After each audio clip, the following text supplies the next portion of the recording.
করে নি share stop. ওকে, আমরা জড়তার বামাকে লাস্ট কত নাম্বার পজিশন পর্যন্ত গেছিলাম একজন বললো তো? 10 ছিল না?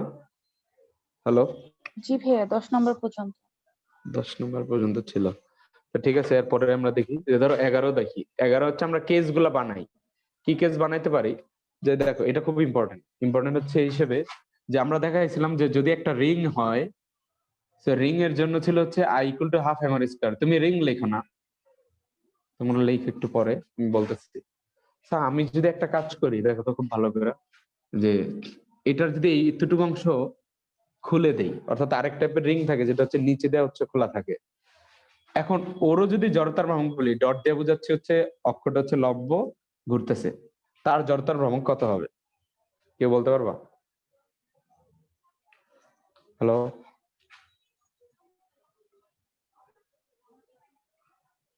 যে ধরো পরিপূর্ণ সার্কেল না হয়ে আমরা শুধু কি করলাম, শেপ সেম রাখলাম, শুধু একটু অংশ কাইটা দিলাম, তাহলে দেখবা যে তারও জড়তার ভ্রামক হচ্ছে i equal to half MR square. অর্থাৎ কোনো কিছুই চেঞ্জ হয় না। আচ্ছা তাহলে হাফ কেন আসবে? রিং এর জন্য তো ছিল MR square, sorry MR square আসবে।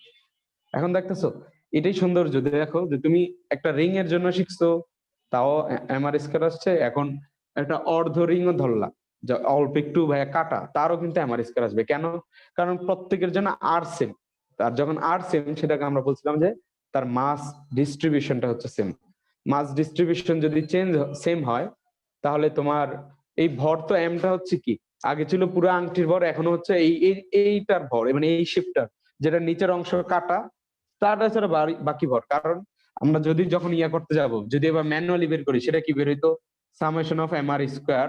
তো তুমি দেখো আর সবার জন্য সেম, তুমি আসলে সামেশন অফ এম করতা, তার মানে দেখা গেছে যে টোটাল আংটিটার এম যা হয়তো, এটার হয়তো একটু কম আসবে, কারণ একটু অংশ এটা কি আছে নাই। তো সিম্পল হিসাব আর কি। তো এই বিষয়টা এরকমই যে কত সুন্দর। এই জন্য বললাম যে আসলে এই সিমেট্রিটা খাটাইলে যে কোনো শেপের জন্য, তার মানে এখন তুমি লিখতে পারো যে ভাঙা আংটিরও জড়তার ভ্রামক কত, 11 নাম্বার দিয়ে লিখতে পারো এমআর স্কয়ার। আমি জাস্ট কেসটা দেখালাম তার সৌন্দর্যটা দেখানোর জন্য, আর কিছুই না তেমন। ঠিক আছে, এখন আমাদের নোন কিছু জড়তার ভ্রামকের আমরা হচ্ছে আরেকটু মডিফাই করব তার বা এক্সিসটা চেঞ্জ করার মাধ্যমে। কারণ আমরা বলছিলাম যে এক্সিস চেঞ্জ করলে, কিন্তু এক্সিসটা চেঞ্জ করবো একটু সৌন্দর্য রাইখা। কিভাবে রাইখা? দেখ এখন 12 নম্বর কেসটা দেখো। 12 নম্বর কেসে আমি নিলাম যে ধরো আমার কাছে হচ্ছে একটা ডিস্ক, হচ্ছে আমার একটা ডিস্ক। আচ্ছা ডিস্কটা এখন এইভাবে না আঁকি, অন্যভাবে আঁকি। কি হবে? যে ধরো এই হচ্ছে আমার ডিস্ক, এই ছিল ভর কেন্দ্র। ভর কেন্দ্র আমি অক্ষের সাপেক্ষে আমরা জড়তার ভ্রামক জানি, সেটা হচ্ছে আই জি ইকুয়াল টু কত? ডিস্কের জন্য ছিল হাফ এম আর স্কয়ার। এখন আমি বললাম যে ভর কেন্দ্রগামী না হয়ে প্রান্তগামী অক্ষের সাপেক্ষে জড়তার ভ্রামক কত? কিসের সাপেক্ষে? প্রান্তগামী অক্ষের সাপেক্ষে। তো ইজিলি এটা পারার কথা। কেন পারার কথা? কারণ এই আই জির সাপেক্ষে তোমাকে আই বের করতে হবে। কিন্তু এই আই কিভাবে বের হবে? আই বের হবে হচ্ছে আমাদের সমান্তরাল অক্ষ উপপাদ্য, যেটা বলা ছিল I equal two I G plus বস্তুর ভর আর তাদের মধ্যবর্তী ডিস্টেন্স আর। তাহলে আরেকটা এক্সট্রা এম আর স্কয়ার যোগ হয়েছে। তাহলে আগে ছিল হাফ এম আর স্কয়ার, এখন যোগ হইলো এম আর স্কয়ার। একটা জিনিস খেয়াল করছো, যখন আমি এক্সিসটাকে দূরে নিচ্ছিলাম, প্রত্যেকটা এক্স থেকে এই পয়েন্টগুলোর ডিস্টেন্স কিন্তু বাইরে যাইতেছিল। সেই কারণে দেখো যে আই এর মানও কিন্তু বাইরে গেছে। আগে ছিল হাফ এম আর স্কয়ার, এখন তার সাথে যোগ হয়েছে এম আর স্কয়ার, যেটা যোগ করলে আসবে 3/2 এম আর স্কয়ার। তাহলে আই এর ভ্যালু কত বের হলো? I equal to 3/2 M R square. তো সবাই ধরতে পারছো পয়েন্টটা? তাহলে এটা হচ্ছে যে প্রান্তগামী স্পর্শকের সাপেক্ষে যদি জড়তার ভ্রামক বের করতে বলে একটা ডিস্কের জন্য, তো সেই প্রেক্ষাপটটা এখন আমরা ডিস্কের জায়গায় আমি যদি অন্য কোনো একটা শেপ নিয়ে আসি তাও হবে। তাহলে এই যে 3/2 এম আর স্কয়ার, এটাকে মুখস্থ করবা? না, এটা মুখস্থ করার কিছুই ছিল না। তো আমি দেখো এখন আরেকটা কেস দেখাই, চিত্রগুলো একটু খেয়াল রাখো ভালো করে। সেটা হচ্ছে যে সেকেন্ড কেসটা হচ্ছে যে 13 বললাম যে আমার কাছে ডিস্ক আছে ঠিকই, এই যে ডিস্ক, তার এই লম্ব অক্ষেপটা তো জানি, অক্ষটা বলতেছে না, এখন বলছে যে ব্যাসগামী অক্ষের সাপেক্ষে জড়তার ভ্রামক। ব্যাসগামী অক্ষ মানে ব্যাস কিন্তু আর তার সাথে লম্ব হইতে পারে না, ব্যাসটা হইতে হবে আইদার এই প্লেনে হইতে হবে অথবা ধরো এই প্লেনে হইতে হবে। তা আমরা ধরে নিলাম যে এটা হচ্ছে এক্স অক্ষ, এটা হচ্ছে ওয়াই অক্ষ, আর ওপরে যেটা বের করতে হয় সেটা হচ্ছে জেড অক্ষ। তাহলে খেয়াল করতেছো যে এখন কোশ্চেনটা কি? কোশ্চেনটা কিন্তু হচ্ছে ভর কেন্দ্রগামী লম্ব অক্ষ না, বলছে যে ব্যাসগামী অক্ষের সাপেক্ষে জড়তার ভ্রমণ। ব্যাসগামী অক্ষ মানে কি, এই যে ধরো আই এক্স বরাবর যদি আমি এক্স অক্ষ নেই অথবা ওয়াই অক্ষ নেই, যেটা হচ্ছে পরস্পর লম্বা নিলাম ইচ্ছা করে, তো যাতে আমরা আই এক্স অথবা আই ওয়াই যেটার দুইটার ভ্যালু ধরো সেম ধরলাম, কারণ দুইটাই কিন্তু ব্যাসগামী, তো আসলে কোনো চেঞ্জ আসবে না। এখন কথা হচ্ছে এই আই এর ভ্যালু কত আসবে। এখন এইখানে আমরা হচ্ছে লম্ব অক্ষ উপপাদ্যটা খাটাবো। লম্ব অক্ষ উপপাদ্য খাটানোর জন্য আমাদের শর্ত ছিল যে ওইটাকে অবশ্যই যে কোনো একটা প্লেনে থাকতে হবে। হ্যাঁ, ডিস্ক কিন্তু একটা প্লেন, একটা সমতল, এটা কিন্তু আয়তাকার বস্তু না। কোন প্লেনে আছে? এক্স আর ওয়াই এ আছে। তো এক্স আর ওয়াই থাকলে আমরা কিন্তু চোখ বন্ধ করে লিখতে পারি আই জেড ইকুয়াল টু, বলছিলাম যে যেই প্লেনে থাকবে সেই প্লেন। এখন যেহেতু দুইটাই হচ্ছে কি সিমেট্রি, অর্থাৎ এক্স অক্ষ ওয়াই অক্ষ তেমন কোনো ডিফারেন্স করতেছে না, কারণ দুইটাই রেশগামী, তো দুইটাকে আমরা কি ধরছিলাম? আই ধরছিলাম, যার কারণে এখানে টু আই এসে পড়ছে। এটা হচ্ছে আই জেড, তাহলে আই এর ভ্যালু দাঁড়াইতেছে যে হাফ অফ আই জেড। এখন আই জেড এরটা কি আমরা জানি? হ্যাঁ জানি, কারণ লম্ব অক্ষের সাপেক্ষে জড়তার ভ্রমণ সেটা হচ্ছে ডিস্কের জন্য হাফ এম আর স্কোয়ার। তাহলে এইটা যেটা দাঁড়াবে হাফ ইন্টু কত? Half M R square. তাহলে এটার formula দাঁড়াইতেছে 1/4 M R square. So এই যে 1/4 এম আর স্কোয়ার, এটা মুখস্থ করতে হবে। তাহলে চিন্তা করো, তুমি যেটা জানতো already half M R square, সেটা হচ্ছে লম্বগামী অক্ষ, ওইটা জানলে এটা মুখস্থ করা লাগবে না, সেটাই বলার বিষয়। সেটাই আমি বলছিলাম যে অনেকগুলা টেকনিক দেখাবো, সেই টেকনিক গুলোর মধ্যে হচ্ছে আমরা বলছিলাম যে আইদার হচ্ছে সিমেট্রি ইউজ করব, মানে যদি সিমিলার শেপ থাকে, যেটা অনেকগুলা কেস দেখাইছি। এখন আজকে দেখালাম হচ্ছে থিওরাম। থিওরাম এটাও দেখাই দিলাম, মানে হচ্ছে সমান্তরাল অক্ষ উপপাদ্য, আবার এটাও দেখাইছিলাম। আবার এটা দেখানোর সময় বলছিলাম যে অবশ্যই কি থাকতে হবে, বস্তুটাকে একটা প্লেনে থাকতে হবে। হ্যাঁ, ডিস্কটা কিন্তু এক্স ওয়াই প্লেনে আছে, খেয়াল করছো আমাদের প্রত্যেকটা শর্তের সাথে মিলে যাইতেছে। তাহলে এইগুলা মুখস্থ করার দরকার নাই। তার মানে আমরা 13টাতে চলে আসছি, 13টা কেস মুখস্থ করবা। তো মুখস্থ করলে তো বুঝতেই পারতেছো যে তুমি পাগল ছাড়া আর কিছুই হবে না, কারণ এত কিছু শিখার পর মুখস্থের কোনো মানে হয় না। তো তারপরে যেটা আছে 14 নাম্বার কেস দেখায়। 14 নাম্বার কেসে কি নিলাম? একটা ফাঁপা সিলিন্ডার নিলাম। কি নিলাম? ফাঁপা সিলিন্ডার। এগুলো লিখে রাখো, প্রত্যেকটা জিনিস সুন্দর করে নোট করো, ঠিক আছে? তো এই নোটের আমরা হচ্ছে ভর কেন্দ্রগামী অক্ষরটা জানতাম, এখন বললাম যে না, ভর কেন্দ্র অক্ষরটা আমার জানার দরকার নাই, আমার জানা লাগবে হচ্ছে এর প্রান্তগামী কোন অক্ষের সাপেক্ষে জড়তার ভ্রামক, অর্থাৎ এর সাপেক্ষে। তো প্রান্তগামী অক্ষের সাপেক্ষে জড়তার ভ্রামক জানতে হলে আমরা কি এটা জানি? আইজি জানি? হ্যাঁ জানি। বলতো সিলিন্ডার, যেহেতু ফাঁপা সিলিন্ডার, তাহলে এর জন্য কিন্তু ছিল এম আর স্কোয়ার, মনে আছে কিনা? তাহলে এই আইজি এর যে মান আসবে সেটা দাঁড়াবে কি বলতো? আই ইকুয়াল টু দাঁড়াবে হচ্ছে আইজি প্লাস টোটাল ভর আর মধ্যবর্তী ডিস্টেন্স হচ্ছে রেডিয়াস, সেটা হচ্ছে এম আর স্কোয়ার। তাহলে এটাও ছিল এম আর স্কোয়ার, এটাও ছিল এম আর স্কোয়ার। তাহলে এই জিনিসটা আমি আমার জীবনে কখনো দেখি নাই, কিন্তু তোমাদের পড়াই দিলাম।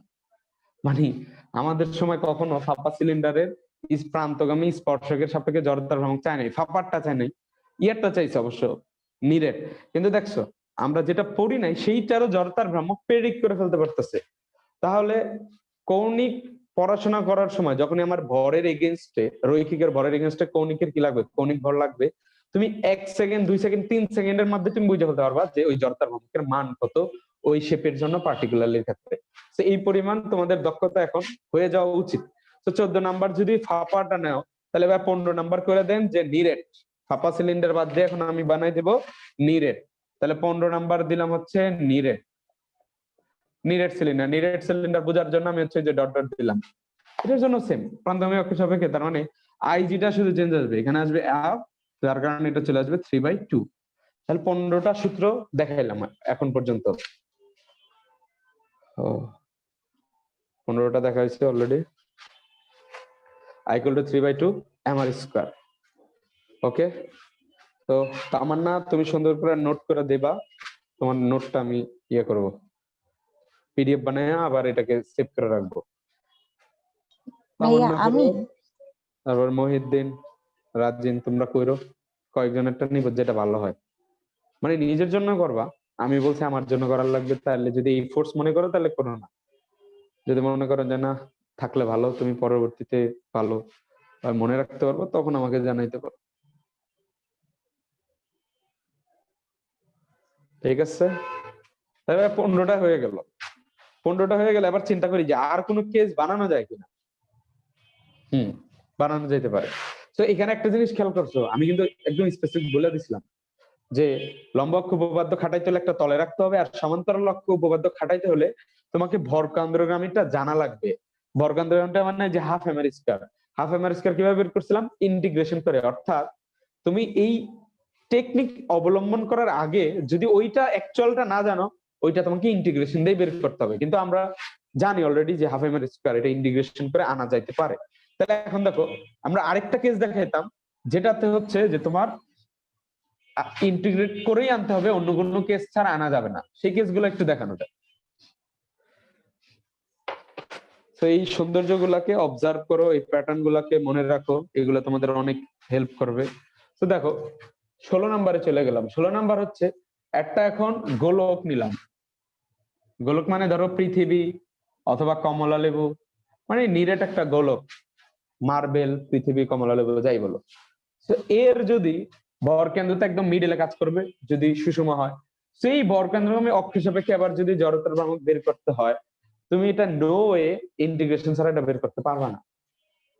সো ওই ইন্টিগ্রেশনটা দেখাইলাম না, কিন্তু তোমরা লেখা রাখো যে নিরেট গোলাকার বস্তুর ভর কেন্দ্রগামী অক্ষের সাপেক্ষে জড়তার ভ্রামক, সেটা হচ্ছে ইন্টিগ্রেশন করে বের করা যায় I equal to 2/5 mr square. খেয়াল করতেছো তো এটা। তো দেন হচ্ছে 17 নাম্বার কেস, যে ভাইয়া নিরেট গোলকের ভর কেন্দ্রগামী যদি না হয়, যদি আমি স্পর্শকগামী নেই, অর্থাৎ প্রান্ত স্পর্শকগামী, অর্থাৎ সেম চিত্রটাই রাখলাম, তোমরা অবশ্যই দুইটা আলাদা আঁকবা। সেটা হচ্ছে এখন এই ভর কেন্দ্রগামী অক্ষের সাপেক্ষে না হইয়া আমি বললাম যে প্রান্তগামী অক্ষের সাপেক্ষে। আরে ভাই অক্ষ দিয়ে যা, এই যে প্রান্তগামী অক্ষের সাপেক্ষে জড়তার ভ্রামক বের করতে বললাম। তো এইটার জড়তার ভ্রামক কত আসবে? তাহলে তোমাকে আইজি জানতে হবে। হ্যাঁ, আইজি তো জানতে হবে, কিন্তু আইজি জানি না। হ্যাঁ অবশ্যই জানি, যে একটু আগে শিখাচ্ছি 2/5 mr স্কয়ার। কিন্তু 2/5 কোথায় পেয়েছিলেন? ইন্টিগ্রেশন করে। তার মানে এই যে সমান্তরাল অক্ষ উপপাদ্য প্রয়োগ করতেছো ঠিকই, কিন্তু সমান্তরাল অক্ষ উপপাদ্য প্রয়োগ করার সময় তোমাকে কিন্তু এই আইজিটা আগে থেকে জানা লাগছে। আর আইজিটা যদি কোনোভাবেই না জানো, ইন্টিগ্রেশন, তাহলে আমি এখন সামারিতে চলে যাব ওভারঅল। তাহলে এটা করলে যা দাঁড়াবে 2/5 আর হচ্ছে 1 কমন নিলে দাঁড়াবে mr স্কয়ার, তার মানে হচ্ছে 7/5 mr স্কয়ার। তো আমি জাস্ট একটা কথাই বলতে চাই, তোমরা অনেক বেশি জেনে গেছো জড়তার ভ্রামক, একদম পানির মতো জেনে ফেলছো, প্রত্যেকটা থিওরি জেনে ফেলছো, কিভাবে অ্যাপ্লাই করবে স্বাদ তা জেনে ফেলতে পারতেছো।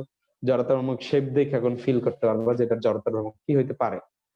তো আমরা কোনো দিক দিয়ে জড়তার ভ্রামক রিলেটেড কোনো দিক দিয়ে কোনোভাবেই কমতি রাখিনি। এখন তোমাদের বাকি কাজ হচ্ছে এগুলাকে একটু মনে রাখা।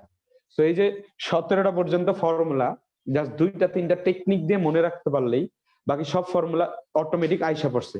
এগুলাকে আমি আরো ঘামাইতেছি না, কারণ ঘামাইলে এখন 20-22টা চলে যাবে কেসগুলা। তো ওইগুলাকে আর আমি ইনক্লুড করতেছি না। তো তোমরা জাস্ট মাথায় রাখো যে কি হইতেছে। ওকে, তাহলে আমরা জড়তার ভ্রামকের টপিক বাদ দিই। 17টা চিত্র সুন্দর করে আইকা টপিক সহকারে, দরকার হলে রেকর্ড দেখে হোক, একটা সুন্দর করে একটা পিডিএফ বানাবা, তার সাথে হচ্ছে মানে ছবি তুললো সুন্দর করে, পরে আমি বানিয়ে নিব, আমার তুলে দিও তোমরা। তাহলে এখন হচ্ছে আমাদের ওই যেটা দিয়ে শুরু করছিলাম, যে ভাই রৈখিকে ভর দরকার ছিল, কৌণিকে ভর নিয়ে আসছি। তো এতক্ষণে জাস্ট অ্যাঙ্গুলার ল্যাঙ্গুয়েজের একটা টার্মকে আমরা সিদ্ধ করলাম 3টা ক্লাস লাগায়, সেটা হচ্ছে জড়তার ভ্রামক। তো এটা ইম্পর্টেন্ট ছিল কেসটা, এটাও ধরতে পারতেছো। তো এখন আমরা হচ্ছে আরো সামনে আরো অনেক টপিক শিখবো। তো সেই টপিকের মধ্যে যাতে আমি যখনই কৌণিক ভরের কথা আসবে, আমি যাতে ইজিলি জড়তার ভ্রামক নিয়ে আসি, আর তোমরা যাতে যাতে কমপ্লেন না করতে পারো, সেই সিনারিওটা রাখার জন্য এত কিছু পড়লাম। তো এখন ঠিক আছে ভাইয়া, রৈখিকের আরো কিছু কি আমার কৌণিককে নিয়ে আসতে হবে? হ্যাঁ নিয়ে আসতে হবে, এখনো শেষই হয়নি, আরো অনেক কিছু আছে। কারণ রৈখিকে তো বল আছে, কৌণিকে কি আছে শিখিনি। রৈখিকে তো ভরবেগ আছে, কৌণিকে কি আছে শিখিনি। তো রৈখিকের ভর, কৌণিকের জড়তার ভ্রামক, জাস্ট এইটা শিখতেই আমাদের অনেক ক্লাস গেছে, কারণ এটা দরকার ছিল, নেসেসারি ছিল। কারণ তোমাদের এই যে 17টা কেস, বিভিন্ন কেসে ফর্মুলাটা নিয়ে আসা যে জড়তার ভ্রামকের মানে এত হবে, এটা এতটা সহজ হয় না যদি মুখস্থ দিয়ে চিন্তা করতে যাও। বাট এখন তুমি সূত্র অ্যাপ্লাই করবা, ল অ্যাপ্লাই করবা, সিমেট্রি অ্যাপ্লাই করবা, মানে আমি বলবো যে তোমরা এখন মোর দেন রেডি জড়তার ভ্রামক বের করার জন্য।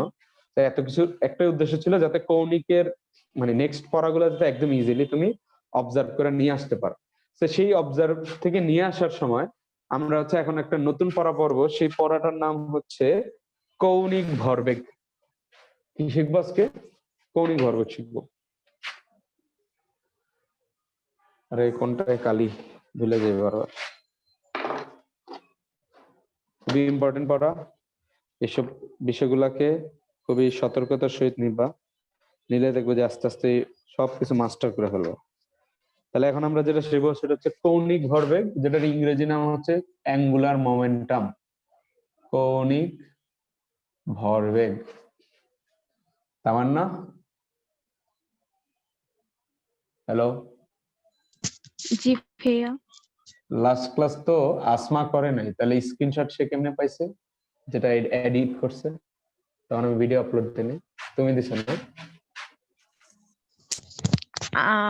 আসলে আমি স্ক্রিনশট নিচ্ছিলাম, তো তখন ও নক দিছে যে কি পড়াচ্ছে ভাইয়া, তো তখন আমি এটা দিচ্ছিলাম। হ্যাঁ, আমি তো বই কিরে ক্লাস করে না আবার মিম বানায় ফেলে, বুঝলাম না কাহিনী। আমি এখন যখন নিচ্ছিলাম তখনই ও আমাকে নক দিছে যে ভাইয়া কি পড়াচ্ছে, তো তখন আমি এটা ওকে ওকে, ঠিক আছে। তো কৌণিক ভরবেগ, এখন কথা হচ্ছে ভাই কৌণিক ভরবেগ শিখার আগে আমরা হচ্ছে রৈখিক ভরবেগ সম্পর্কে কি জানি? দেখো, আগে আমরা যতবার ভরবেগ বলতাম না নিউটনের সময়, ভরবেগের পরিবর্তন আর ভরবেগ, তখন তার আগে আমি রৈখিক ইউজ করি নাই, কিন্তু ওইটা আসলে রৈখিক ভরবেগ ছিল। কারণ এর আগ পর্যন্ত তোমাদের ডিকশনারিতে একটাই ভরবেগ ছিল, সেটা হচ্ছে রৈখিক ভরবেগ। কিন্তু এখন যেহেতু কৌণিক নিয়ে পড়তে হবে, তো রৈখিকের অ্যানালজি নিয়ে আসতে হলে তো ওইটাকে নাম দিতে হবে রৈখিক ভরবেগ। তো এটাই আর কি, যে এই টপিকের আগ পর্যন্ত যে কোনো জায়গায় ভরবেগ মানে হচ্ছে রৈখিক ভরবেগ। তো যদি আমরা ওইখানে শুধু ভরবেগ বলি, কারণ আমরা অলস বা রৈখিক বলতে চাই না। এটা আর কি, ধরো তোমার ইয়ার মতো আর কি, মানে ফিজিক্সেরও লোকাল চিন্তা ভাবনা আর কি। এরকম ধরো লোকালি একটা কথা বললে একভাবে বুঝে, বাইরের মানুষকে অনেক এক্সপ্লেন করতে হয়। তেমনি ফিজিশিয়ানরাও জানে যে যেহেতু আমি কোনো ঘূর্ণনজনিত কিছু আনতেছি না, দেন মোমেন্টাম মানে লিনিয়ার মোমেন্টাম, সেগুলোর সাথে পরিচিত হয়ে যায়, তাহলে ফিজিক্সটা ফিল করতে পারবা, হ্যাঁ যে ফিজিক্স আমার কাছের কিছু, সমস্যা নেই। তো রৈখিক ভরবেগের আমরা সংজ্ঞা শিখছিলাম P = mv। এখন আমি যখন স্কুলে ছিলাম, আমাদের এক স্যার ছিল, তো ফিজিক্স পড়াইতো, জিয়া স্যার।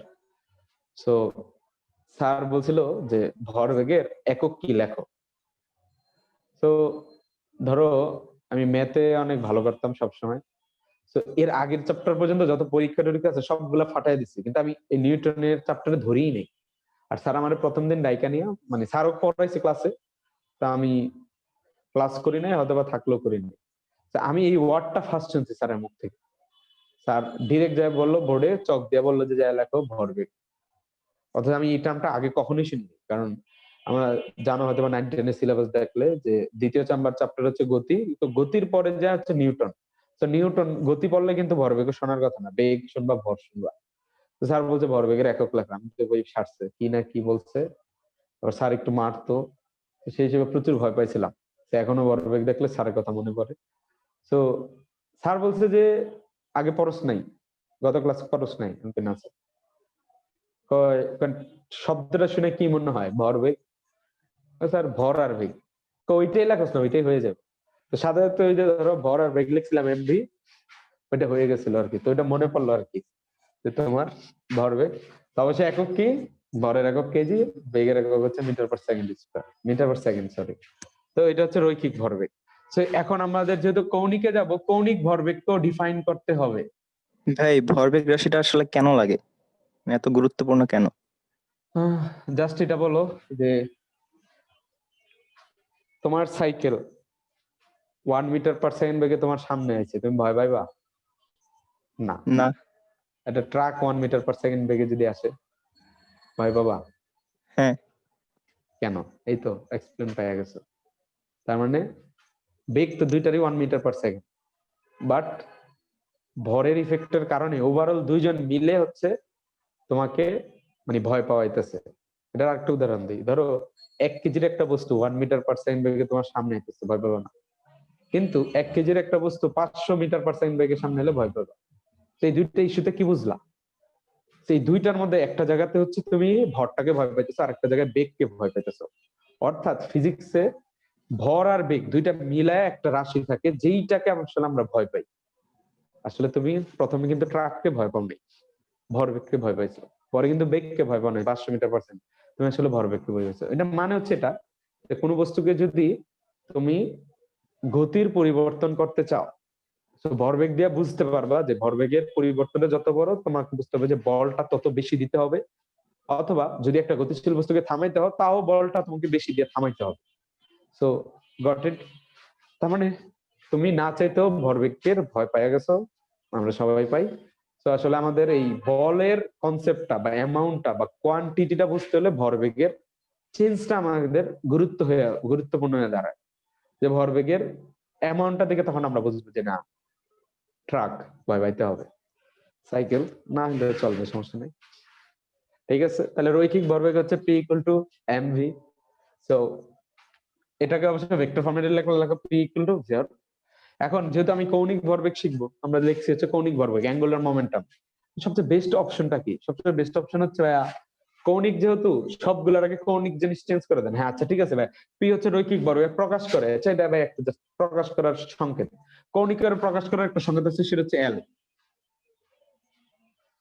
ভাই এল এরও ভেক্টর, পি এরও ভেক্টর। তাহলে ভাইয়া এখানে যদি ভর আছে, তো কৌণিকের জন্য কি লাগবে?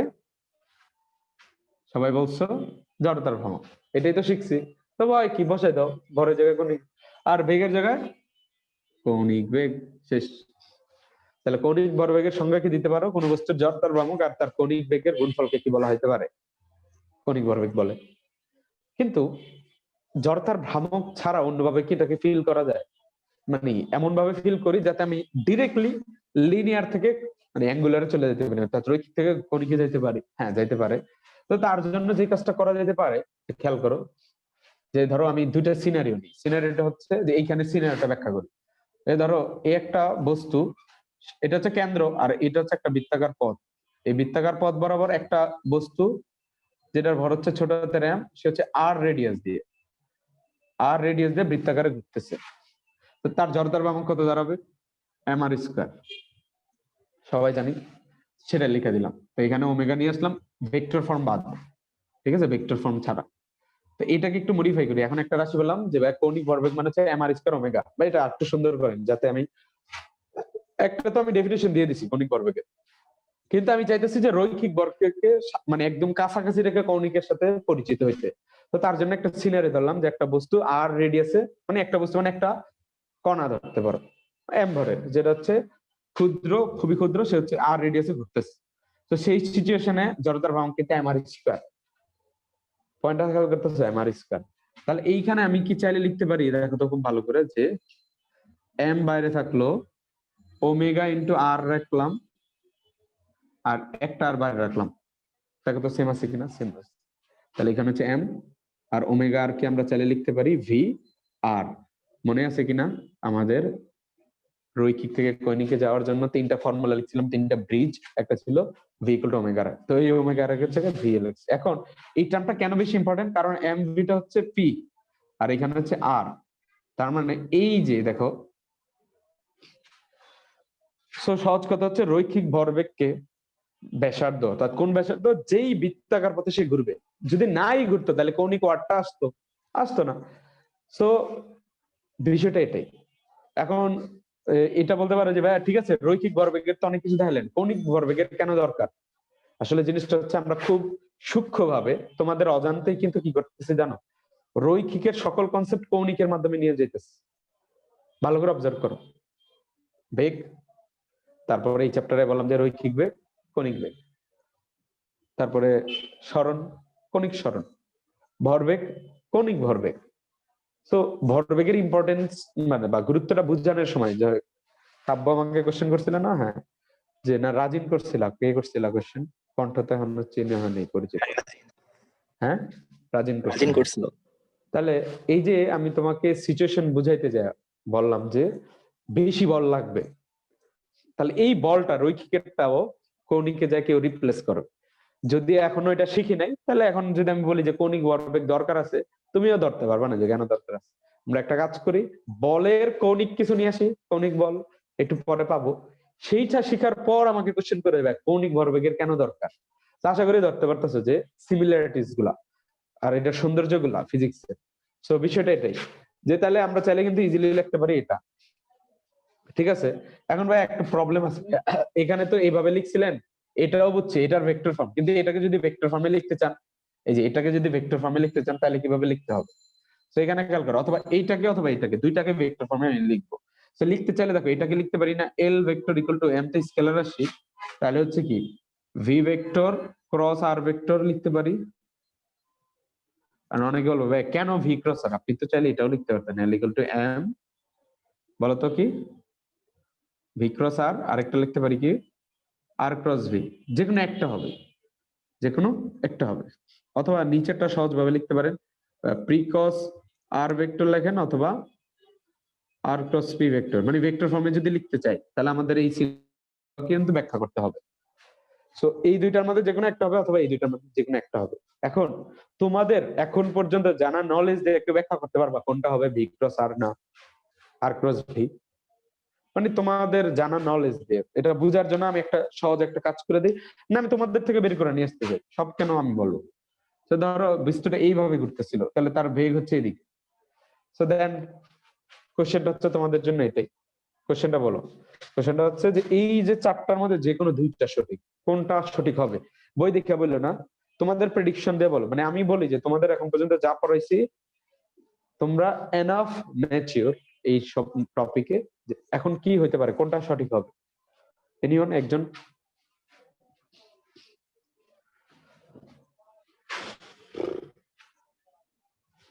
কই মহিউদ্দিন, বলো বেসু।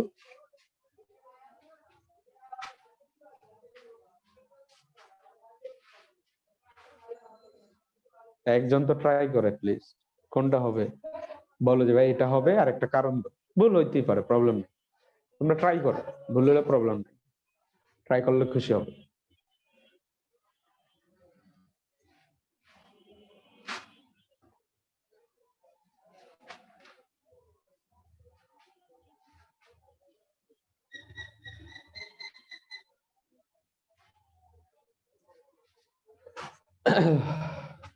একজনও ট্রাই করবো না?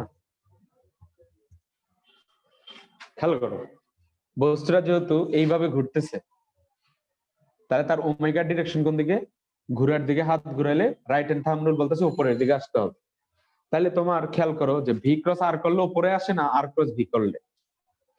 আর ক্রস ভি করলে উপরে আসে না ভি ক্রস আর করলে? তাহলে এটা দেখো, খুব ভালো করে দেখো, আমাদের এতটুকু হয়েছে না, তো এটার জন্য আরেকটা ভালো চিত্র আঁকো তোমরা, সমস্যা নাই, এভরিথিং ইজ ইম্পর্টেন্ট। তো রৈখিক ভরবেগ শিখি, কৌণিক ভরবেগেরও গুরুত্ব দেখাবো, কোনো প্রবলেম নাই। আগে বলের সমতুল্য একটা রাশি নিয়ে আসি, এরপরে বলি। তো এখানে খেয়াল করো, আমি চিত্রটা আঁকি। চিত্রটা হচ্ছে এই হচ্ছে বৃত্তাকার পথ, আর রেডিয়াস, ঘড়ি কাঁটার বিপরীত দিকে ঘুরতেছে, স্পর্শক হচ্ছে এই বরাবর। তাহলে এই পয়েন্ট হচ্ছে ও, এটা হচ্ছে আর। ফার্স্ট কথা হচ্ছে ভাইয়া ভি ভেক্টর তো পারি, আর ভেক্টরটাকে ডিফাইন করে নিয়ে আসেন, দেন আমরা খাটানোর চেষ্টা করি। তো খেয়াল করো, আর ভেক্টর ডিরেকশন কিন্তু হচ্ছে এই বরাবর, কারণ এই বস্তুটা এখানে আছে, এই পয়েন্টে স্পর্শক বরাবর।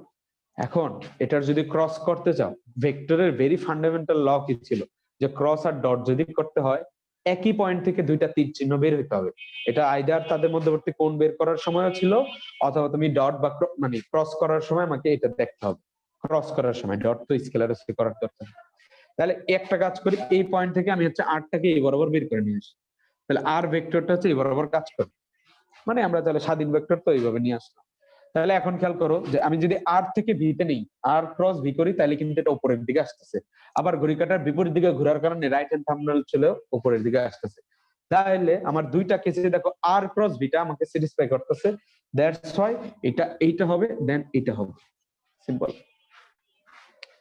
সো ভেরি ব্যাড, তোমরা একটু প্রেডিক্ট করতে পারো নাই এত সহজ জিনিস। এগুলা আবারও কোনো এক সময় এরকম আবার দিব, যে দুইটা অপশন দেয়া, যে কোনটা হবে।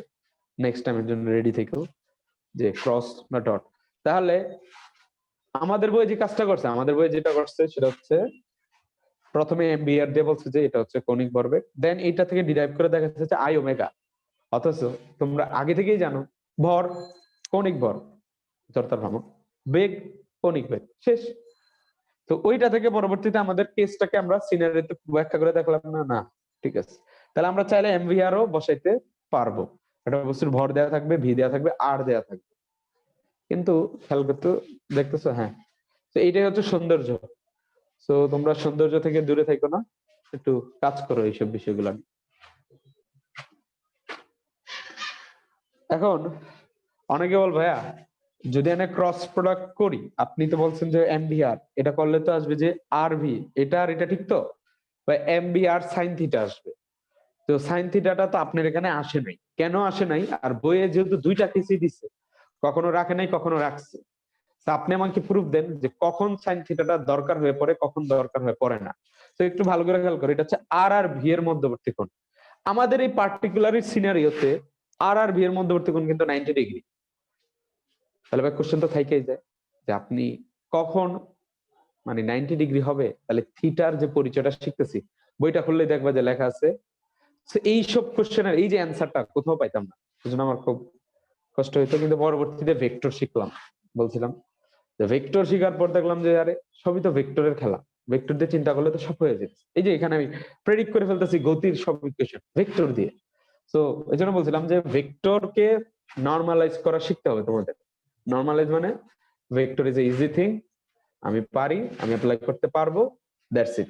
তাহলে এখন ভাইয়া কোশ্চেন হচ্ছে ভাইয়া ক্রস কে ভাইঙা থিটা সহকারে দেখান, তাইলে আমি বুঝবো যে আপনি কি বলতে চাইতেছেন। তো সেইটার জন্য আরেকটা চিত্র লাগবে। আমাদের এই পর্যন্ত অনেক ওকে ছিল, কিন্তু ওই যে আবার কোশ্চেন দিলাম ভাইয়া তাহলে আর সাইন থিটা, থিটার পরিচয়টা কখন লাগবে? আপনি তো যে কেস দেখাচ্ছেন তা আজীবন 90 ডিগ্রি হবে, কারণ আর আর বি, আর হচ্ছে ব্যাসার্ধ, ব্যাসার্ধের সাথে স্পর্শক অলওয়েজ 90 ডিগ্রি তৈরি করে, এটা তোমরা সবাই জানো। তো যদি তাহলে কোন কেসটা বুঝাইছে, আসলে কোন কেসটা বুঝাইতে হলে একটু ভালো করে খেয়াল করো। আমাদের এর আগের চিত্রে একটু সব ভালো করে খেয়াল করে বলতো যে রাজিন বলো আমাকে যে আমরা আর ভেক্টরটা ডিফাইন করছিলাম কোন কোন পয়েন্ট থেকে, সেটা বলতো।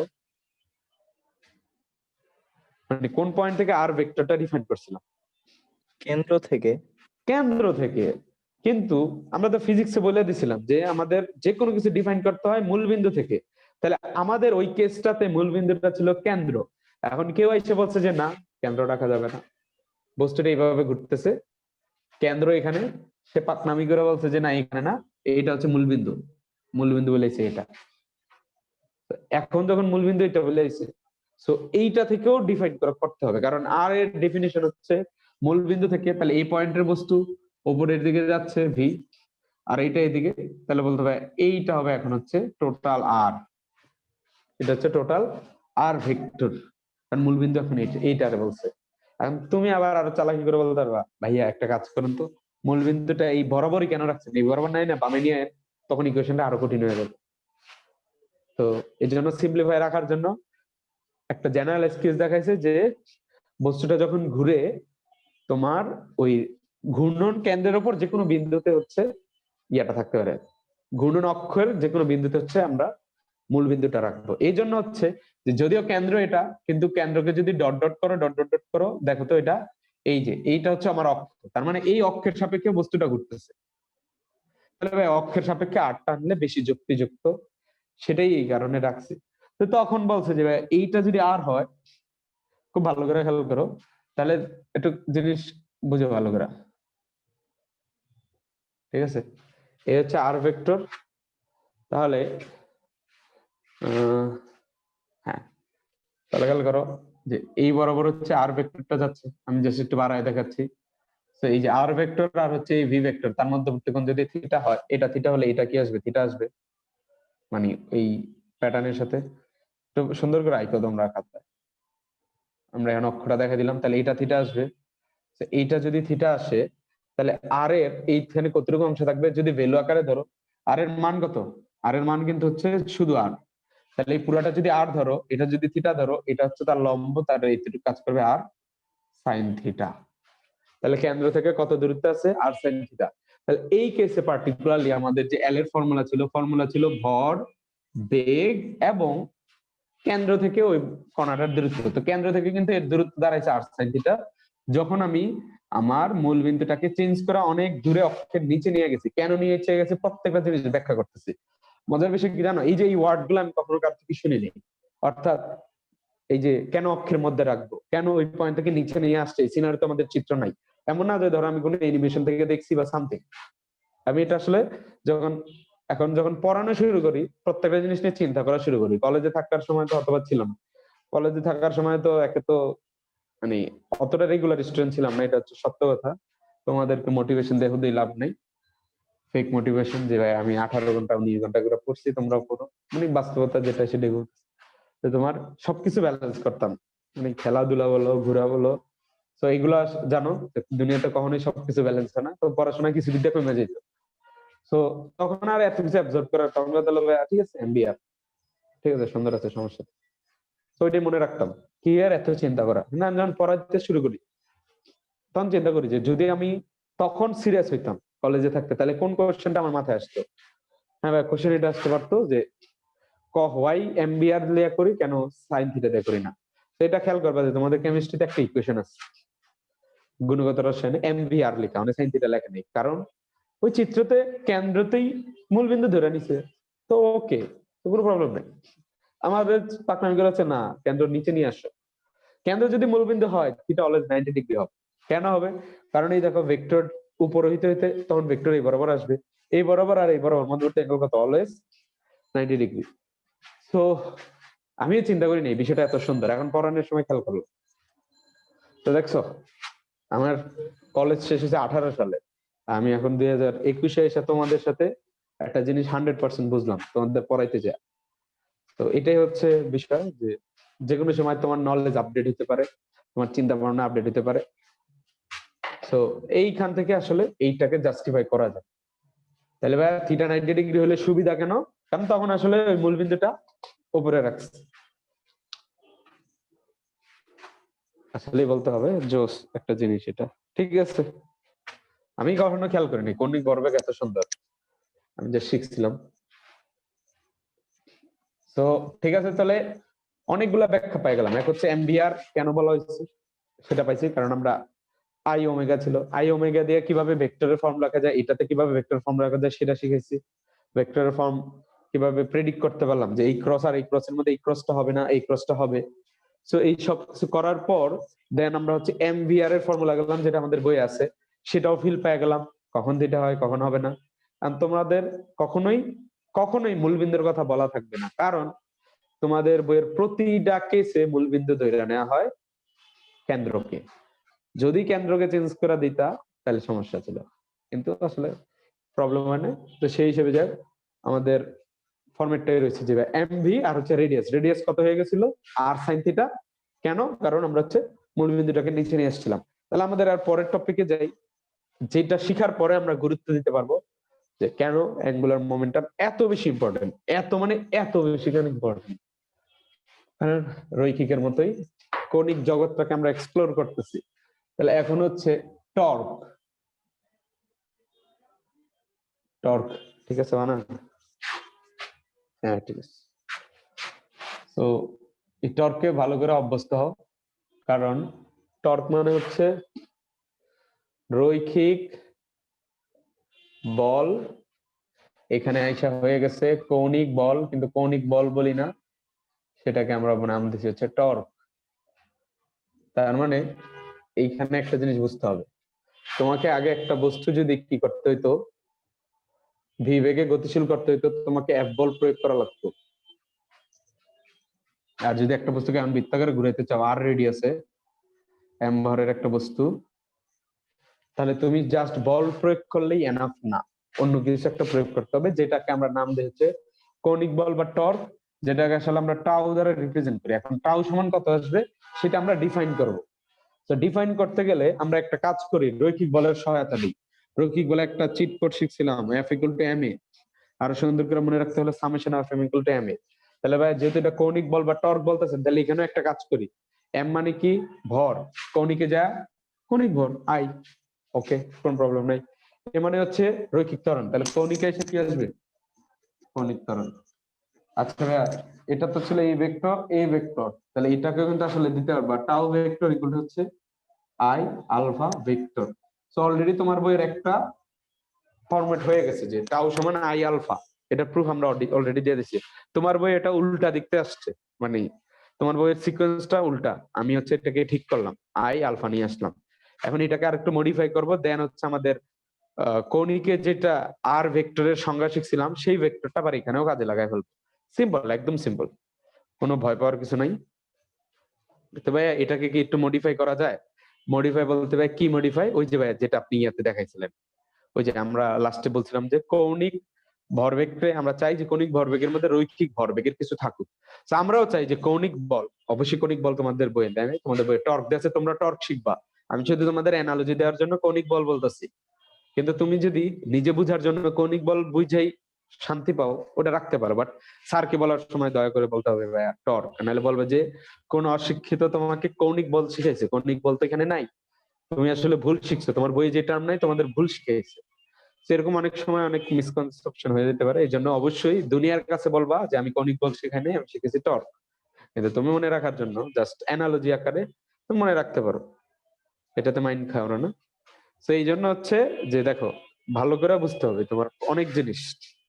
তাহলে ভাইয়া এখন আই এর যে ফরম্যাট যদি এই প্রেক্ষাপটে চিন্তা করো, সেটা কিন্তু আসবে এমআর স্কয়ার। এই প্রেক্ষাপট চেঞ্জ হলে অনেক কিছু আসতো, আমি রাখলাম না, আমি আমার প্রুফের জন্য যা দরকার।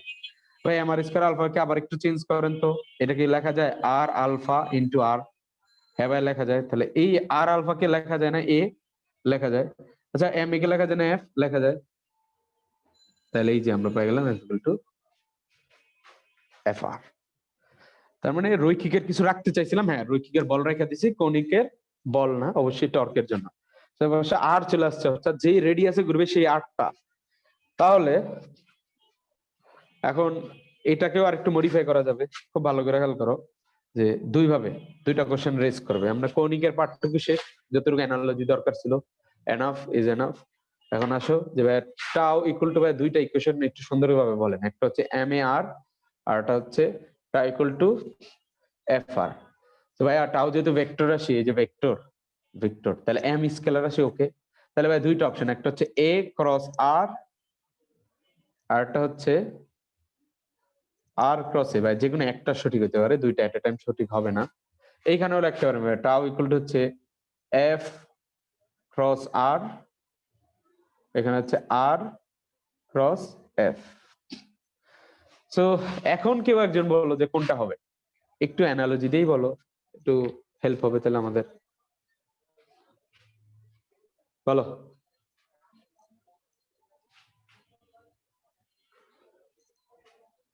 আর ক্রস এফ হবে না এফ ক্রস আর হবে?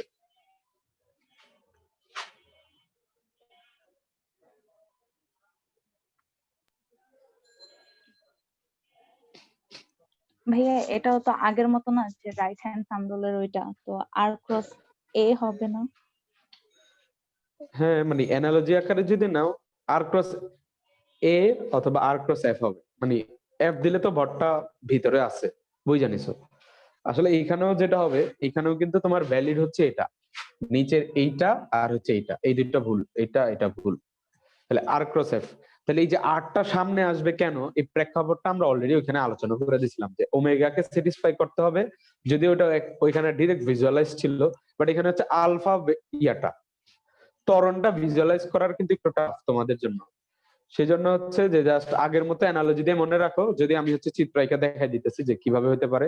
কারণ আলটিমেটলি যদি ক্রস কে ভাঙাও, তাহলে এতগুলো ইকুয়েশনের পরে আবার আসতেছে আর এফ সাইন থিটা। তো ভাই সাইন থিটা কখন হবে? আর আপনি তো আমাদের প্রুফ করছিলেন এফ আর, মানে এখানে সাইন 90 ডিগ্রি। তো এই কেসটাও যদি তোমাদের চিত্র আকারে আঁকতে চাই, তাহলে দেখো তোমাদেরকে দেখাইতেছি যে কিভাবে, সিচুয়েশনটা খেয়াল করো ভালো করে। যে দেখো যে আর এফ সাইন থিটা কখন, আর কখন থিটা লাগবে না, শুধু এফ আর অথবা আর এফ নিলেই হবে। আর ভেক্টর ফরম্যাটে আবার বলতেছি যে আর ক্রস এফ হবে, কারণ আরটা আগে আসা লাগবে কৌণিকের ক্ষেত্রে। সেটা অলরেডি তোমার একটা প্রুফ আছে, এটাও সিমিলার প্রুফ। এখন আমি এটাকে আর ডিটেলস ভাঙতে চাইতেছি না, যা শিখছি ওগুলোকে আমরা ইউজ করা শিখবো। এখন কথা হলো ভাইয়া কখন এফ আর, এফ আর তখনই হবে যখন সাইন থিটা 90 হবে। কিন্তু সাইন থিটা যে 90, এই কেসটা কখন?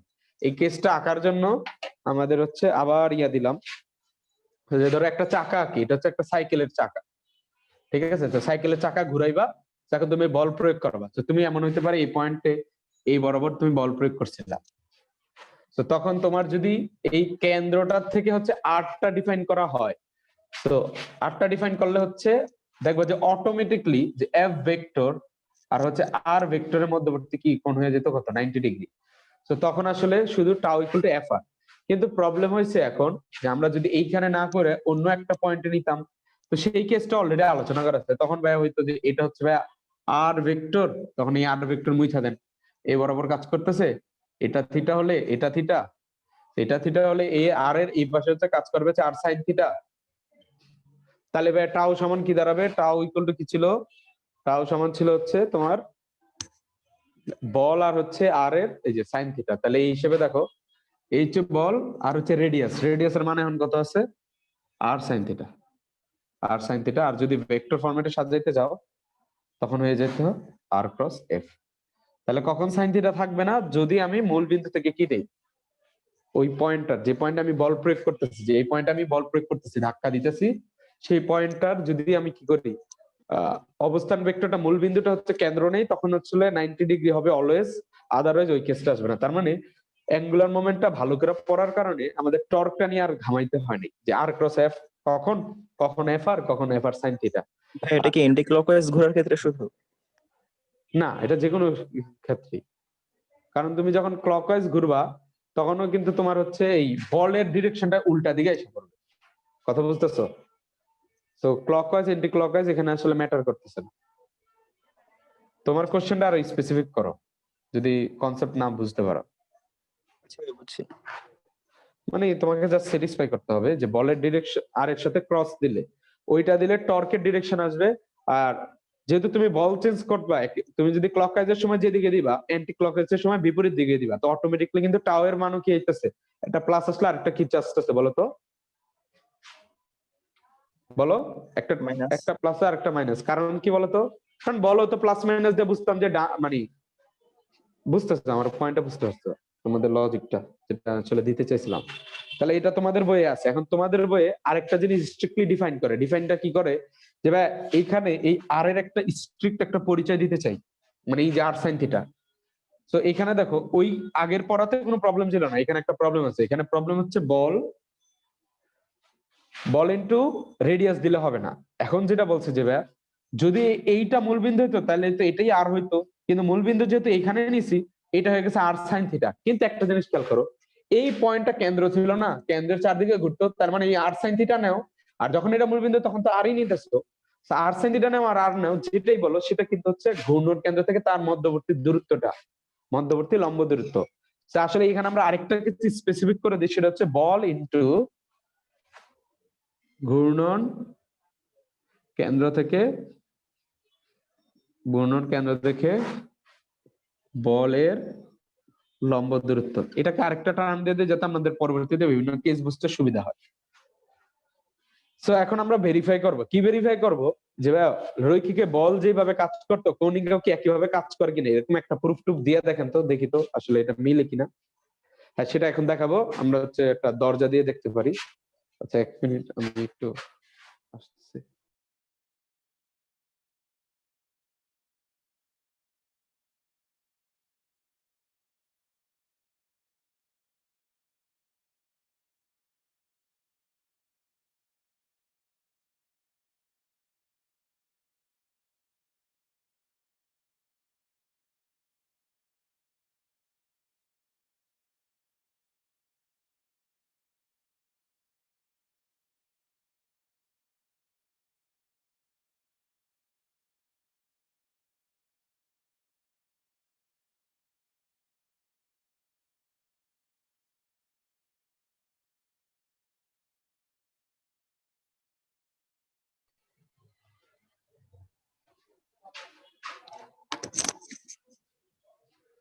তো যেটা বলতে চাইছিলাম যে এখন এটাকে তাহলে ভাইয়া, মানে আমরা এখন একটা জিনিস উপনীত হলাম যে আমাকে যদি কোনো বস্তুকে রৈখিকভাবে গতিশীল করতে হয় তাহলে বলটা এনাফ ছিল, বলটা এনাফ ছিল।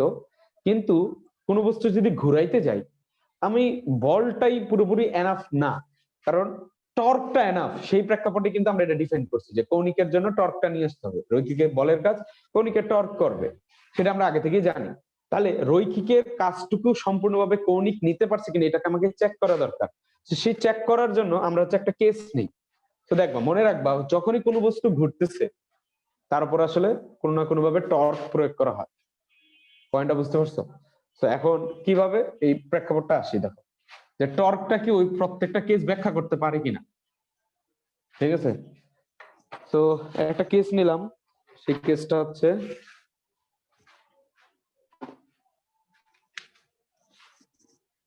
সে কেসটা হচ্ছে যে ধরো এই হচ্ছে একটা দরজা, তো দরজা কি থাকে একটা পাশের একটা ইয়ার সাথে ধরো রিং দ্বারা আবদ্ধ, হ্যাঁ, তার মানে হচ্ছে এই ঘরটা এভাবে দিয়ে খুলতে পারো, এভাবে দিয়ে বন্ধ করতে পারো। তার মানে এই এক্সিসের সাপেক্ষে অর্থাৎ এর সাপেক্ষে সে ডানে বামে ঘুরতে পারে, ডানে বামে ঘুরতে পারে, ফলে দরজা একবার বন্ধ হয় একবার ক্লোজ হয়। ঠিক আছে ওভারঅল। এখন ভাইয়া আমি হ্যাঁ, চিত্রটা বুঝিনি, একটু আবার বলবেন? চিত্রটা হচ্ছে এটা হচ্ছে তোমার ঘরের দরজা, আর এটা হচ্ছে ওই পয়েন্ট গুলা যে পয়েন্ট গুলা দিয়ে আসলে মুভ করে আর কি, দরজার কোনায় যে একটা কিছু রাখে ঘোরার জন্য। এবার বুঝতে পারছো? হ্যাঁ। তো এই কেসটাতে যেহেতু দেখো যখন আমি দরজা খুলতেছি বা বন্ধ করতেছি আমাকে কিন্তু দরজাটা ঘুরানো লাগতেছে। তো আমি বলছিলাম যে যখনই আমরা কোনো কিছু ম্যানুয়ালি ঘুরাইতে যাবো এখানে আসলে টর্ক প্রয়োগ করতে হয়। তো এখন একটা জিনিস খেয়াল করো তো, দরজার হাতলটা কোথায় থাকে বলতে পারবা? যেই পাশে দরজাটা অ্যাটাচ একদম এর কাছাকাছি থাকে না, এর চেয়ে অনেক দূরে থাকে? দূরে থাকে। এর চেয়ে অনেক দূরে থাকে। এখন তুমি বাসায় একটা ট্রাই করতে পারো দরজাটা খোলার সময় এইখানে একটা টোকা মানে একটু হালকা ফোর্স দিয়ে দেখো যে কষ্টটা কিরকম হয়। আর সেই তুলনায় একবারে ঘূর্ণনের একদম কাছে যেয়ে যদি খুলতে চাও তাহলে কেমন বল প্রয়োগ করতে হয় তোমরা পাশে এক্সপেরিমেন্ট করে দেখতে পারো। তো তোমরা খেয়াল করো দেখবা যে যত তুমি এইটার কাছাকাছি যাও তত বেশি বল দেওয়া লাগতেছে, আর যত তুমি দূরে যাও তত টোকা দিলেই হয়ে যেতেছে, অথবা দুই আঙ্গুলে খুলে ফেললে হইতেছে। আর একদম কাছে দেখবো যে পুরো ফোর্স দিয়ে তুমি ঘুরাইতে পারতেছো না। তার মানে কোনো কিছু ঘুরাইতে গেলে বলটাই মুখ্য হয়ে দাঁড়ায় না, অন্য একটা টার্ন, অন্য একটা রাশি মুখ্য হয়ে দাঁড়ায়, যেই রাশিটা পরিমাণগত ভাবে হচ্ছে টর্ক, মানে টাও, যেটা হচ্ছে আরএফ সাইন থিটা। কেমন উদাহরণ খেয়াল করো যে টাও যেহেতু আরএফ সাইন থিটা, যে আরএফটা কেন আগে লেখার প্র্যাকটিস করবা, কারণ আর ক্রস এফ আমরা অলওয়েজ ভুল করে এফ ক্রস আর কে দিয়ে দিই, কারণ আমাদের কাছে কেন জানি মনে হয় যে এফটাকে প্রায়োরিটি দিয়ে আগে রাখতে হবে। সত্য কথা, এটা আমার মধ্যে কাজ করতো। আমি যখন তোমাদের সময় ছিলাম, যদি আমাকে কেউ গেস করতে বলো ভাই আর cross F R F cross আর, অবশ্যই আগে কৌণিকের ওই ব্যাখ্যাটা না দিয়ে তাহলে আমি প্রেডিক্ট করতাম এফ ক্রস আর, কারণ এফটা সামনে রাখতে মানে একটু ভালো লাগে। নিউটন বলছে বল, সেই বলের একটু গুরুত্ব বেশি আমার কাছে মনে হইতো, জানি না তোমাদের কাছে মনে। তো সেই হিসেবে একটা প্র্যাকটিস করবো আর এফ সাইন থিটা, কজ আর ভেক্টরটা আগে আসছে প্রেক্ষাপটটাকে ব্যাখ্যা করার জন্য। তো তখন এখানে খেয়াল করো যে আমি ধরো বিশাল মানের ফোর্স দিয়ে দরজাটা যেই পয়েন্টে আটকানো সেই পয়েন্টে আমি বল প্রয়োগ করি বা ঘুষি দিই, দরজাটা কি ঘুরবে? ঘুরবে না। কেন ঘুরবে না বলতে পারবা? কারণ তুমি যখন বল প্রয়োগ করো, আমরা সবার শেষে একটা লাইন লিখছি যেটা হচ্ছে বাস্তবে প্রয়োগ করার সময় ব্যাখ্যা করবো। বলছিলাম যে বল এবং ঘূর্ণন কেন্দ্র থেকে ওই বল যে বিন্দুতে প্রয়োগ করবা সেই প্রয়োগ বিন্দুর লম্ব দূরত্বটা দরকার। এখন তুমি যখন যেই পয়েন্টে ঘুরে সেই পয়েন্টে বিশাল বড় ফোর্স দিতেছো, তো তখন কিন্তু ফোর্স অনেক বেশি হইতে পারে, বাট এই যে আর সাইন থিটা অর্থাৎ লম্ব দূরত্বটা সেটা কিন্তু জিরো হয়ে গেছে। তো তুমি যদি এখানে বসে সারাদিনও বল প্রয়োগ করো দরজাটা খুলবে না, কারণ ঘূর্ণন কেন্দ্রতেই বল প্রয়োগ করতেছো, মানে এটা দূরত্বই নেই। তাহলে ওভারঅল টর্কের ভ্যালু জিরো, আর টর্ক জিরো তারপরে বস্তু ঘুরাবে, এটা পসিবল? অবশ্যই পসিবল না। অবশ্যই হ্যাঁ, যে এখানে অ্যাটাচ থাকতে হবে। এবার খুইলা যদি চলে যায়, ধরো হাল্ক ঘুষি মারলো, তাহলে হবে না। তাহলে এখানে আমি বুঝতে পারলাম যে আসলে প্রবলেম। আবার দেখবা যে সিমিলার ফোর্স তুমি বাসায় ট্রাই করো, তুমি একটা কাজ করো ঘূর্ণন কেন্দ্রের কাছে প্রয়োগ করবা, তারপর আরেকটু দূরে, তারপর আরেকটু দূরে, তারপরে এটা হচ্ছে তোমার হাতল, আর তুমি চাইলে হাতলের বাইরেও আরেকটা পয়েন্টে, তুমি দেখবা যে যত দূরে যায় তুমি বল প্রয়োগ করবা অল্প ফোর্সেই বস্তু ঘুরে যায়। কারণ তুমি হয়তোবা তখন ফোর্সটা চেঞ্জ করতেছো না, কিন্তু আরটা তো চেঞ্জ করতেছো। তো আর চেঞ্জ করার কারণে টর্ক তো বাইরে গেছে। আমার কাজ হচ্ছে ঘুরাবো, টর্ক বেশি কিনা সেটা চেষ্টা করব, নট ফোর্স। এটা মাথায় রাখবা। কোন বস্তু ঘুরাবা, এটার ফোর্স অ্যাপ্লাই বেশি করতেছো কিনা এটা গুরুত্ব দেওয়ার কিছু না, তোমাকে খেয়াল করতে হবে যে তুমি কি টর্কটা বেশি অ্যাপ্লাই করতেছো কিনা। তো টর্ক ওভারঅল কিভাবে আসে, শুধু বলের উপর না, যে বিশাল বড় ফোর্স দিবা, দূরত্ব জিরো রাখো, টর্ক জিরো, এভাবেই কাজ করে। তো এই কারণে একটা জিনিস খেয়াল করবা যে আহ কাব্য একটু দেখো তো, কখনো কি সাইকেল চালানোর সময় ধরো চাকার তো নষ্ট হয়ে যায়, তখন চাকাটা ঘুরানোর সময় তখন কি করো বলতো? সাইকেলটা উল্টায়, উল্টায় কি করে, উপরের দিকে যে চাকা থাকে দেখবা যে এইভাবে করে, যে বলটা হচ্ছে ডান হাতে দিয়ে এইভাবে ঘুরান দেয় না বাম হাতে দিয়ে এইভাবে ঘুরান দেয়। অর্থাৎ মেইন কাজটা মানে খেয়াল করে ভালো করে, তুমি কি কখনো উপর থেকে বল প্রয়োগ করো না, বল প্রয়োগ করে ডানে অথবা বামে শিফট নেওয়ার চেষ্টা করো যাতে বস্তুটা ঘুরে, ডানে অথবা বামে নেওয়ার চেষ্টা করো না? হ্যাঁ, জানে না। কেন করো জানো? কারণ তখন চিন্তা করো যে তুমি তো ঘূর্ণন কেন্দ্র থেকে চাকাটা ঘুরাইবা তো সবচেয়ে দূরে নিবা, তাহলে আর এর মানটা তো সব ক্ষেত্রে সেম থাকবে যেদিকে বল প্রয়োগ করো, ঠিক আছে? তো এফ এর মানটাও ধরো সেম রাখলাম, কিন্তু তারপরও তুমি কেন বল প্রয়োগ করে ডানে অথবা বামে নিয়ে দাও? কারণ তুমি যখন বল প্রয়োগ করে ডানে নিতে চাও তখন এটা এই বরাবর কাজ করে, অথবা বামে নিলে এই বরাবর কাজ করে। তখন আসলে মধ্যবর্তী অ্যাঙ্গেল কত হয়ে যায়? 90 ডিগ্রি হয়ে যায়। আর সাইন 90 ডিগ্রি ভ্যালুটাও সবচেয়ে বেশি। এই জন্য যদি কখনো বস্তু ঘুরানোর চান্স আছে দেখবা যে তুমি না পারতে টাচ করবা, কিন্তু টাচ করা উল্টা দিকে ফোর্স দেওয়ার চেষ্টা করবা, কারণ ওইখানে তোমার আর এফ সেম থাকার পরেও অ্যাঙ্গেলের উপর ডিপেন্ড করতেছে। আবার একটা জিনিস জাস্ট চিন্তা করো, যে জাস্ট চিন্তা করো এই চাকার উপর যদি তুমি উপর থেকে লম্বা বরাবর ফোর্স দিতে থাকো, এটা কি ঘুরবে কখনো? কখনোই ঘুরতে পারবে না। এখন বলো ভাইয়া আরও জিরো না এফও জিরো না, কিন্তু খেয়াল করো তখন অ্যাঙ্গেলটা কত হয়ে যেতেছে? 0 ডিগ্রি হয়ে যেতেছে। সাইন জিরোর ভ্যালু কত? 0। বস্তুটা ঘুরবে না। তাহলে অ্যাঙ্গেলের উপরেও ডিপেন্ড করতে হয়।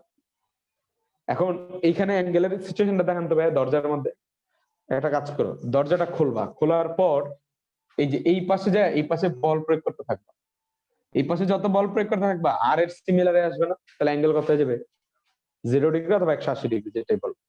মানে তুমি যদি অনেক ফোর্সে যদি এই বরাবর বল প্রয়োগ করো, বস্তুটা কখনোই ঘুরবে না, কারণ তখন আর আর এফ কত হয়ে যেতেছে? 0। তার মানে আর এর মান 0 করছিলাম, ঘুরে নেই। থিটার মান 0 করছি, তাও ঘুরে নেই। আর বল যদি 0 করো এমনি ঘুরবে না, এটা তার বলার অপেক্ষা রাখে না।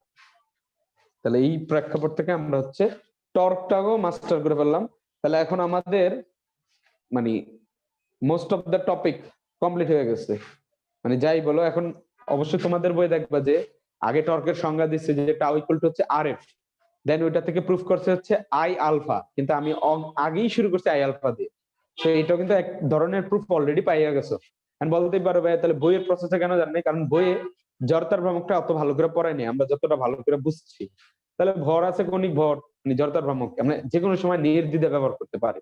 তো এইটাতে কারো কনফিউশন না থাকার জন্য আমি আগে ওই বিষয়গুলোতে অনেক সময় দিয়ে দিচ্ছি, যাতে এখন আমরা ইজিলি ইউজ করতে পারি, অ্যাডাপ্ট করতে পারি।